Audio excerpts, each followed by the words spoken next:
Developing this morning, a family is grieving after a deadly officer-involved shooting on Houston's South Side. Rumors are still circulating about what led up to the violence. Yeah, so this happened yesterday on Scott Street near the South Loop and 288. And that's where our Brittany Jeffers is reporting from this morning. Brittany, we're hearing from the man's cousin. She says the family's having a tough time believing what the police are saying.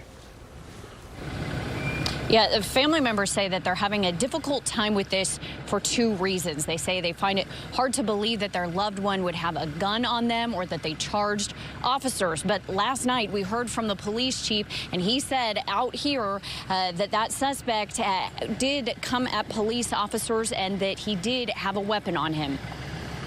Rayshard, he was a fun person. Shard is a fun person to be around. He loved family. He loved hanging out with a group of his family and enjoying each other.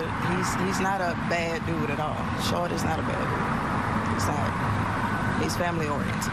Last night, Zelmaka Mitchell says she got the tough news that her cousin, Rayshard Scales, was killed in an officer-involved shooting. He had a back pad on, takes it off, and then starts challenging the officer, calling him the N-word, not complying. Coming at the officer. Police Chief Art Acevedo says that police were called out to Scott Street near Mount Pleasant just before 6:30 for a suspicious person with a gun. Less than 5 minutes later, an officer arrived who pulled a taser onto Scales, who was on a bench. The chief says that Scales refused to comply, and it wasn't until he went towards the officer while making a motion that the officer was forced to open fire. And the suspect made a motion and grabbed the gun where the firearm was at, and the officer discharged several rounds. Mitchell says she has some questions about how everything played out. She says this doesn't sound like her loved one. It doesn't sound like my cousin at all. It doesn't sound like him carrying a gun in his waistband. It doesn't sound like he would charge any officer, which he would not. He will comply with the officers.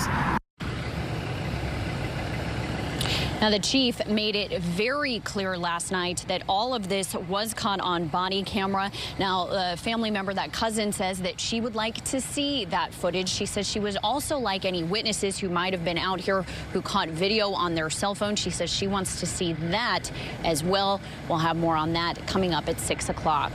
Live on Houston South Side, I'm Brittany Jeffers, KPRC, Channel 2 News.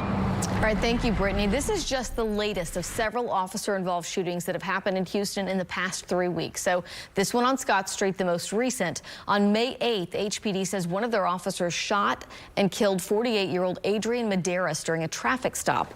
Police say Medeiros was shot after getting hold of the officer's taser during a violent struggle. Then on April 27th, police shot and killed a man in front of his home on Chadwick Street. Police say the man was firing at police when he was hit. And on April 21st, police shot and killed 27-year-old Nicholas Chavez after he refused to comply with their commands.